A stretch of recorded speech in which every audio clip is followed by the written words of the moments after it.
Hello, everybody, and welcome back to Beyond the Saga, where we explore all of those stories outside of the Skywalker saga and all the publications and the games and all kinds of stuff. I am David Cottingham here with Hannah. How are you, Hannah? I'm well. How are you? Good. Welcome back. We are excited, really excited for this episode because not only are we continuing diving into this new era of Star Wars, the High Republic. We just did the first volume of the comic series a few weeks ago. And this is long overdue because this is Light of the Jedi, the first novel. Yeah, you got it. We got it. Both got it. Light of the Jedi, the first novel that was released in this era, written by Charles Soule, who I'm sure is making a huge impact on everybody out there over this last couple of years, because not only has he written this book, but he's done numerous comics. And I remember I fell in love with Charles Soule back in 10 years ago when he was doing DC Comics at the time. And the guy can storytell with the best of them. Very excited when I heard the announcement that he was one of the authors that was going to be shepherding this new era of Star Wars. So very excited to get into this Light of the Jedi. Now, so before I get Hannah's take on it, just some quick tidbits from Light of the Jedi. This is actually kicking off what's considered wave one of the High Republic within phase one of the High Republic series. So there's what we know for sure is that there's three phases. This first phase is subsequently called Light of the Jedi. The second phase is called Quest of the Jedi, and the third phase is called Trials of the Jedi. So what we know is there's three phases, three waves in this first phase. So we're going to obviously cover as much as we can in these phases. But Light of the Jedi came out January 5th of this year. Now, the thing about it is that the first wave was technically delayed because of COVID. Everything was supposed to be launched at Celebration in August of last year, 2020. But of course, that got canceled and moved to 2022. And the dates of the release of this book, as well as Into the Dark with Claudia Gray and the comics and all that stuff, got pushed to January. So early this year, we got into it, January 5th, 2021. But it took me a little while, as I think it took you, Hannah, a little while to actually pick the book up and get into it. You read it. I listened to it like I normally do. All right. So enough of that. That's the facts. Let's get into the actual story. Hannah, your overall impression, your overall review of this book, Light of the Jedi. I did not expect to love it as much as I did. Really? Well, it's just too many times, unfortunately, we have seen within the current Skywalker saga, even with the stories beyond it, not only do we know what happens, but it seems like it's almost a recycled story at points. Yeah. There's not anything that's necessarily new, I guess is what I'm getting at. But with this book, you really don't know what's going to happen. And that is it's exciting, but it's also slightly terrifying. With this book, we're getting set up where the Jedi are probably at one of their most successful points in history. Mm-hmm. They're working very well with the current government at the time. They're keeping peace. They're doing their job. And then all of a sudden we get introduced to what I assume is going to be the antagonist for this entire New Republic era. And they bring in pieces of strategy, and they also bring in a hint to a mystery of what is to come that the Jedi can't even sense. that nobody sees coming. And it just makes you go, oh my gosh, for the first time with the Jedi in jeopardy, we have no idea if they're even going to succeed at the end of this. So I think, first coming in is just like, okay, is this going to be like a recycled story? Is this going to be something that we've seen before, we've heard before, still enjoyable, but it's not. It's new. And we also started exploring the Force in more ways than we've seen in the Skywalker saga, which I personally greatly appreciate, because I think the saga itself barely scratches the surface of what the Force can do. So that's my personal takeaway of the book, is that I was pleasantly surprised, and I really can't wait to keep reading all of the material that come out during this era. What about you? Yeah, I feel the same way. I think, this was my first dive into the era, even though there had been some comics come out and other books. I definitely wanted to read this first. Now, I actually was still in the middle of it when I actually picked up some of the comics and started reading some of the comics. Because, with what I did find challenging when you first, and me listening to it, kind of like you say, when you dive into stories that about, you already have like a visual interpretation of what you're seeing. And we haven't seen any of this except the concept art, really, that's on the cover, or concept art that's on StarWars.com. So I'm a visual person, that's why I'm in production. But it's like, I had a hard time imagining what it really looked like at this era. Even it's only 200 years before Episode 1, which is a small time compared to the universe of Star Wars, right? But it's still, this. I mean, even they look different, right? I mean, they don't look like what Obi-Wan and Qui-Gon wore the first time you see him in Phantom Menace, right? So something changes, and getting kind of what you're alluding to a little bit. You don't know how this is going to end, and what it means for that gap, that 200-year gap, right? That's in between, because a lot could happen in that era also. So I'm trying to, I like seeing the concept art and figuring out what I'm imagining as I'm listening to this. So it took me a while to get into it. But I will tell you that because of the story, because of the writing, it does draw you in as far as this book goes. And you do question how this is going to turn out for these characters that are introduced in this book. And I was, I had a big question mark on the Nihil and all that stuff, which we'll get into. But the bottom line is I was highly interested in this book. It captured me. And I do want to keep exploring this era, which I think is the whole intent of this thing, right? So, so I did really enjoy it. So the overall story, and let's get into that. Let's get into what this story or this book really centers around, which it's somewhat the theme of a lot of the first stories that came out, which is the Great Disaster. And man, I got to say that it's amazing what it is, like the concept of what that is, which, it's not really a spoiler, I don't think, really, to talk about it, right? I mean, because a lot of what was surprising was a lot of this book had to do with hyperspace, which was kind of surprising. I didn't really expect that. Mm-hmm.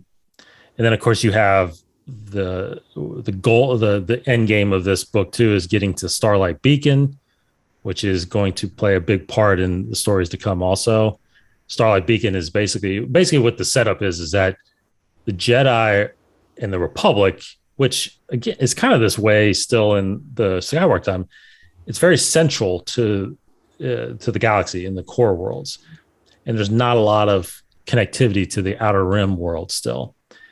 Well, Starlight Beacon is supposed to be that pathway to expanding the Republic and letting even the Outer Rims have a place in a protection from, Jedi are going to be stationed at the beacon and stuff like that. Anyway, so interesting concept as far as that goes. So what's your takes on the disaster and the beacon and all that stuff? Well, with the beacon specifically, that was also part of the first comic we did. Right? Absolutely. Yeah. So I think I love the idea that we're now going to hopefully learn more about the Outer Rim, because in the Skywalker saga, we don't really see it that much, if we even hear of it. And then with the stories that go on in between, we sometimes do go to the Outer Rim. I mean, that's where like Thrawn comes from and all that fun stuff. So I think it's really cool that this is a way to set up us exploring a new part of the galaxy and of the universe that Star Wars takes place in. With the Great Disaster, I mean, holy smokes. I don't know how much we want to give away and how much we want to keep, but if you want to talk about the power of a Jedi and how they tried to prevent it from happening, it was at such a huge consequence against themselves. Yes. And it wasn't even Jedi just concentrated in one spot. It was Jedi across the galaxy were helping through the Force. That is insane. Yes. The fact that some of them actually died because they gave it their all and they just fell dead. It's insane how one Jedi is able to, and it's Chris. We've talked about her before. Mm-hmm. The fact that she through the Force can just send out this request for help and get all of these Jedi across the galaxy to try to help and stop this shower from happening. Yes. They call them emergences, right? It's just insane. Yes. So I think it's okay to say this. Okay. Right. I think it's okay to describe what we're talking about, because I think people might be listening like, oh, geez. What? Okay. Basically a ship, and it escapes me the name of the ship. But a ship is basically, how do I say it? It basically wrecks while in hyperspace, and it's broken apart, and the pieces are still traveling in hyperspace, and they're emerging at different parts of the galaxy, causing death and destruction. Right? Is that kind of a fair way to describe it?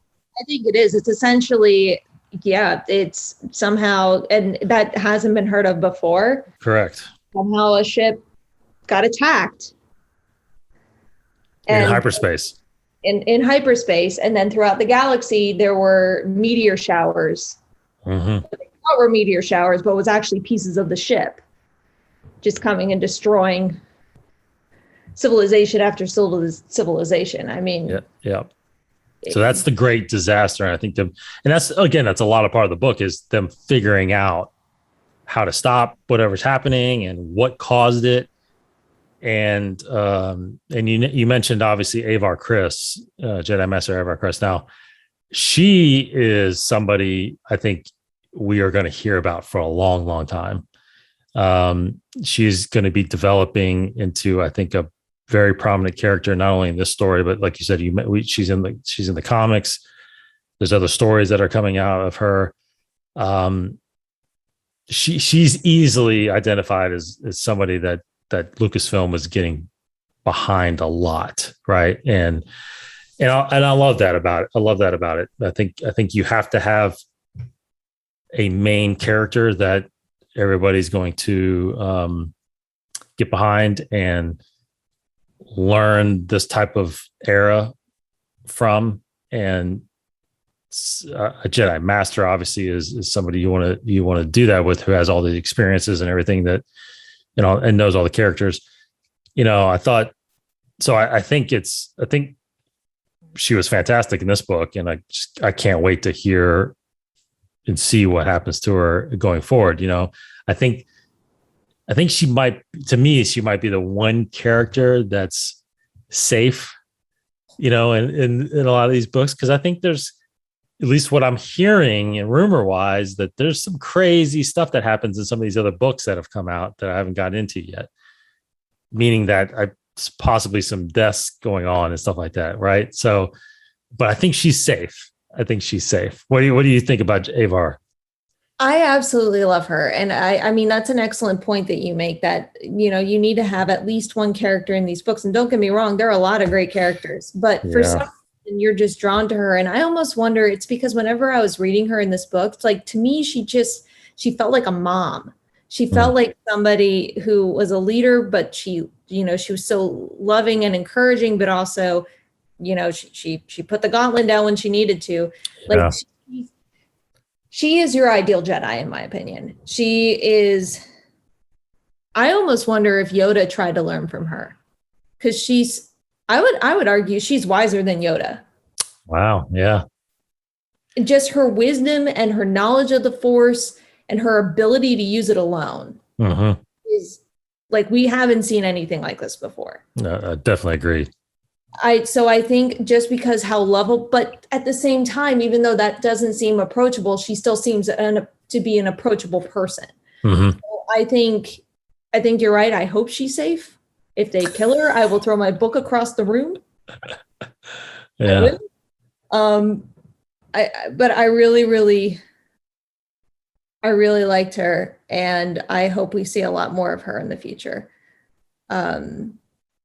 She's a solid character, and I don't know. But I wonder if it ends with something happening to her, because the Jedi in this period, I don't know, like, sure, they'll teach about, being careful of your emotions and being careful of attachment, but it's not as stringent and as strict as it is when we hit the Phantom Menace.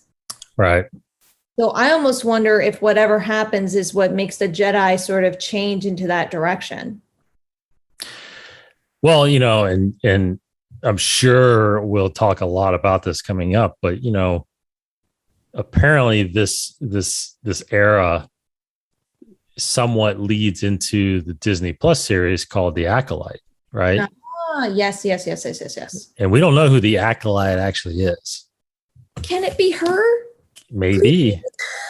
I don't know. So, so one comment I wanted to make, which was cool, is that, a lot of people obviously right away assumed that we would see Yoda, because he is alive during this era, and we do. Yoda even pops up in this story a few times. But there are also a couple other Jedi, I don't know if you picked up on this, that are still alive at this point too, that are also in the Phantom Menace. Did I miss that? Two other Jedi that were on the council. Who did I miss? You missed Yarael Proof, which is the long neck Jedi, and Opa Rancisis, which is, he's kind of he's got a lot of big fur. He looks like he's a big beard or something like that. I think it might be. I got I don't know. He's got a lot of hair. I'll send you some pictures of him. But those two, as well as Yoda, are actually in this era still. So very cool that you're learning some ages of these characters, and that they've lived for hundreds of years in a part of the Jedi still. So not just Yoda that you'll be familiar with now. Now let's deep dive into, I guess what's introduced as the, antagonist or the conflict of the Jedi in this, which is called the Nihil. If you've been on StarWars.com when this era first started, You saw concept art of them, and there's obviously some character profiles of some of them.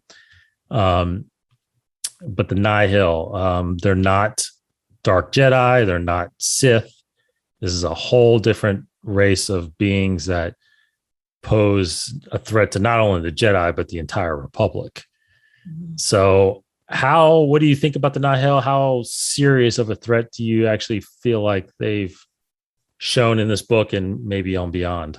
Well, I think them as themselves, like if it was just them, then I think they wouldn't necessarily be that big of a problem. I think it's because of their leader, their eye, Ro. Yes. I'm going to mispronounce his first name because that's that's the benefit of listening to audiobooks is you know how to pronounce their names. Marchion Ro. Marchion Ro. So I was just like, oh, I'm not going to say this right. Marchion Ro. He is ruthless. He is determined. And to him, the phrase, the ends justify the means, he kind of takes it to a whole new level. And that's all I'll say without spoiling things. So I don't think the Nihil are necessarily a threat on their own. I mean, sure they are, but because of their leader, they're able to channel their resources and they're able to channel what they can do and what they can learn and turn it into this force that can do things that we've never seen before. And it's seemingly without any force direction, which makes it a little more terrifying. Yes. So, I mean, the force might be involved. Who knows? We might see a new way people utilize the force. But at this moment, there's no indication that the force is involved.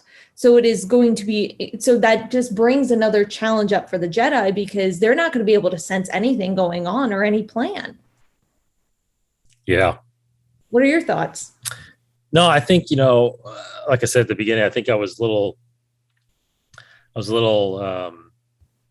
unsure of how the Nihil would be that much of a threat to the Jedi. Because I mean, let's face it, they're basically a bunch of marauders, right? If you think kind of Enfys Nest in that group when you first saw them in Solo, like that kind of reminded me of like what the Nihil looked like or felt like, just a bunch of pirates and marauders that would just go out there. But as you learn in this book, they're very well structured. They have leaders, which obviously Marchion Ro, what we're seeing in this book is really his rise to becoming the ultimate leader, right, of the Nihil. And, when I played a little bit of his voice, when you hear him speak and you hear him talk, even though I felt like he had a little bit of a quieter voice, you almost like you said it right. He almost had like a whisper type of voice, but it is very strong and articulate and to the point, and he doesn't waste his breath at all. You can tell the guy is going to be a menacing leader, and there is a comic that's coming out that's a little here soon that's going to be more of his origin stories and stuff like that. But we are learning quickly in this book that he is going to be a force to reckon with. And, the thing about Jedi is, I think what we've learned, I think what we've come to expect from when we saw the Jedi during the prequel era, and then of course even the rise of Luke Skywalker, it's like unless you're force sensitive or have a bunch of powers to combat them, the Jedi really don't have that much to fear. But I don't know, as we're coming to learn, I think when you have organized just groups of evil, and especially with greater numbers, I mean, it's, any Jedi is going to get overwhelmed. So, I'm interested in seeing how it goes, with the Nihil and whether or not the Nihil aren't ultimately the thing that the Jedi go against. There may be something else coming, is what I'm thinking. Because I remember when this first dropped, like the High Republic era and all this stuff. I remember this first drop. I thought, how can you have really interesting stories without dark users or even Sith to combat? Like I just had that in my head. Like, how am I going to get interested? What can be so deserving of a story with Jedi if it's not dark users, right? So, but I was encouraged when I saw the Acolyte, right, and I heard that was in the High Republic era. So it's like, okay, I think they're going somewhere towards either some Jedis that are going to fall, or do they interact with some Sith and they keep it a secret up until, they keep it a secret from some of the masters going into episode 1, so that they still think that they're dead or whatever, or gone, that they're not true. Because, a dark user could pop up, and since they think that the Sith has been extinct, that they're not going to right away think that they're Sith. They could think them, or current Jedis now could fall. I don't know. I think there's things to explore there with that, and I think when you look at the way or the phases, it's like, what does Quest of the Jedi mean? What does Trials of the Jedi mean? It's like, are they getting tested? Do they have to discover a new way of doing their operations and their beliefs and stuff like that? So something's going to make them question a lot of what being a Jedi means. Something. And I don't think the Nihil necessarily would do that. I think there's something bigger. That's where I'm at. So I'm okay with what we're getting from them now. But again, I think that there's something bigger coming. We'll see. Just my thoughts about that. But like you mentioned, Marchion Ro is one to keep an eye on, because I think I think there's a lot more there with him also.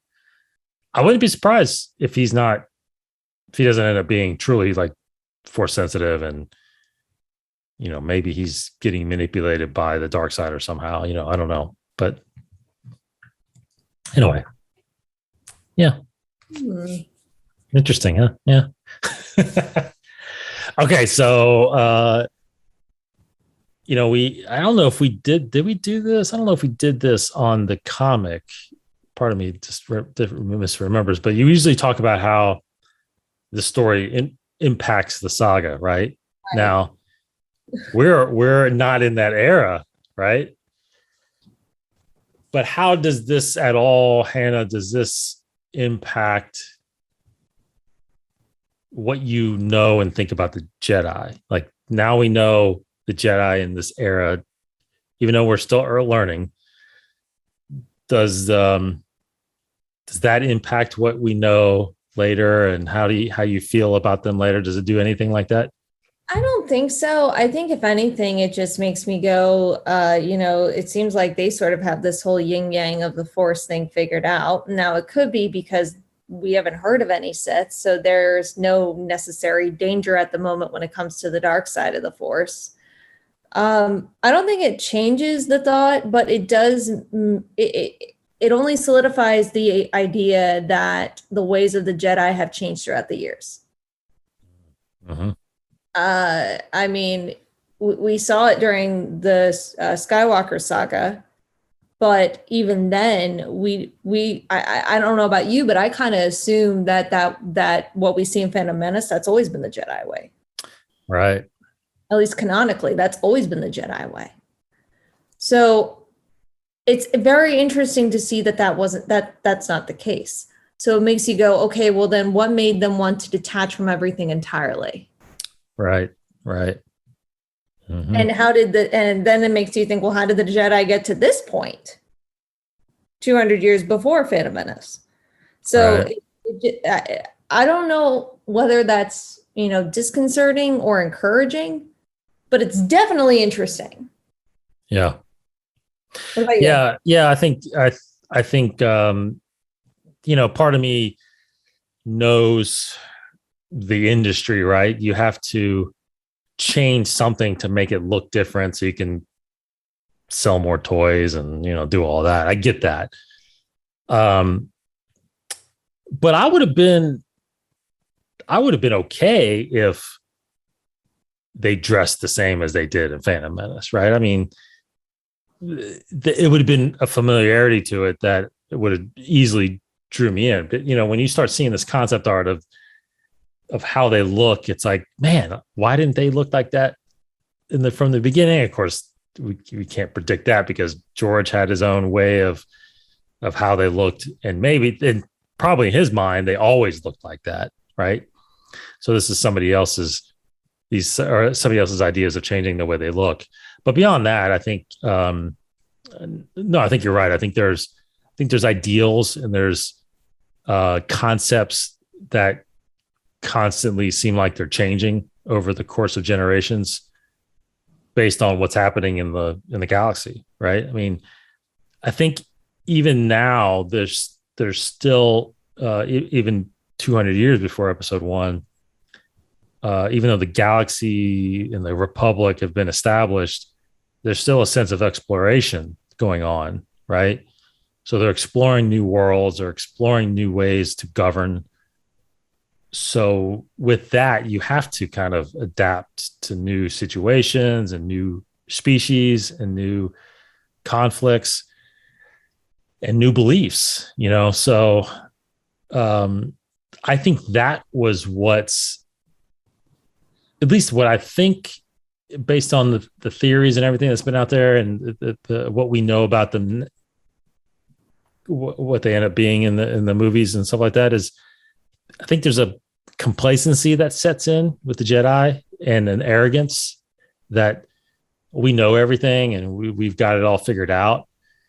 And that is what easily lets Palpatine start manipulating behind the scenes, right? I mean, I think we know that, really. Yeah. But it's always been a question. Why 200 years? Why wouldn't you go back 500 years or 800 years? I think there's something about this timeline, this time frame, that they had to pick this time frame because there's something that's going to be very impactful to what happens in what we get to in episode 1. I think we're both on the agreement about that, right? What if it's a prophecy? What if the prophecy? Totally. I know. But that's the only thing I can think of. Can you think of anything else that, besides obviously some of the characters that we see in the Phantom Menace? Well, I think, I mean, I hate to say it, but I think there could be something with Avar Kriss. I think she's going to be so big in these stories. And I mean, just think about it. I mean, if something happens to her, whether she falls or something happens to her, I think there's something with her that's going to change the ideals of the Jedi. I don't know. That's completely a guess, but you're right. I think she's going to fall. I would not be surprised if that happens. Yes. Yeah. It's tragic, but yeah, I think I'll make another quick prediction. I think that, look, I don't know how many people are really diving into the High Republic right now. I don't think it's as many as we think it is. I think there's a lot of people that aren't into the books, for one, and then now a whole different era. I don't think that, but it's gotten a lot of praise from people that have dived into it, like us.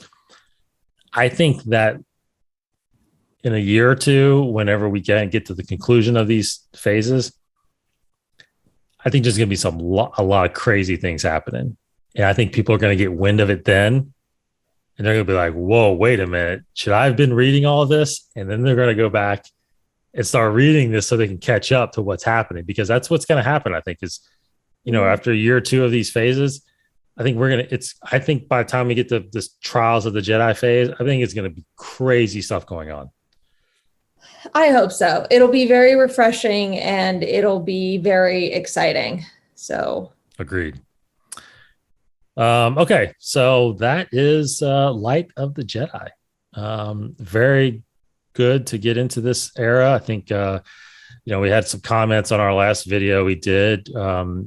We actually intended to do Light of the Jedi first, but we had to both finish the book first. We got the comic done first. So anyway, we're gonna be bouncing back and forth, and the second volume of the comics coming out next month. So we'll get into that.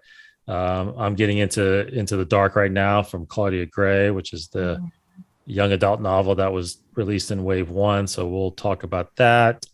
But yeah, got some good comments from our last batch. I think let's see, Thrawn Attic mentioned, so glad you're getting the High Republic. Agree with you and Hannah. So refreshing and new. Great review and discussion. The novels have been great, and the comics so far have been a good to get more of a visual idea of these new places, characters, and ships. Perfect. Exactly. I hope you can carry on with High Republic. We will definitely do that. And then let's see, Jojo Jar Jar. I'm very happy that the fan base appreciates the High Republic a lot, since I love The Rise of Skywalker and almost everybody else doesn't. I moved away from other fans. Now that they at least understand the High Republic, I can go back to it a few times. Sometimes only to be disappointed by them again. But anyway, I'm very happy that you seem to appreciate almost everything from Star Wars, just like I do. Absolutely. May not like everything from Star Wars, but I definitely appreciate it. And I definitely like The Rise of Skywalker. So there you go. Yes.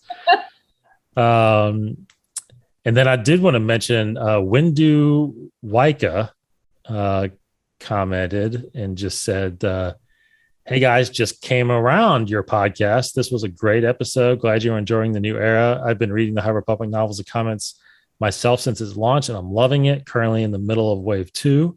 So far, I think the authors are doing a great job of staying consistent with one another when it comes to the characters and the storylines. Look forward to more of your High Republic episodes, as well as your Star Wars content in general. Just subscribed. Thank you. Thank you. Thank you. So yeah. I mean, one of the, and I don't really publicly market this, but one of the main tagline I did when I started Inside the Force was, if it's Star Wars, we're talking about it. I mean, that's what it is, right? We're going to talk about anything Star Wars on this thing. And of course, now we got these other shows going on. We're diving into all these different stories. So, Hannah, thanks for joining me. As always, love talking Star Wars with you. Love talking Star Wars with you too. Thank you so much. Yes. So thanks everybody for checking us out. High Republic, Light of the Jedi. We will be back more with Beyond the Sagas. Yes, we are going to be continuing covering, books, comics, and whatnot. So our next episode, we're going to continue on with the Star Wars comic line that we've been diving into. It's been a while since we've got back to that, but there's a lot more stories to get into with that. A lot more stuff that's coming from us. So thank you, everybody. Take care. Hannah, thank you very much. Thank you. Have a great week, everybody. May the Force be with you.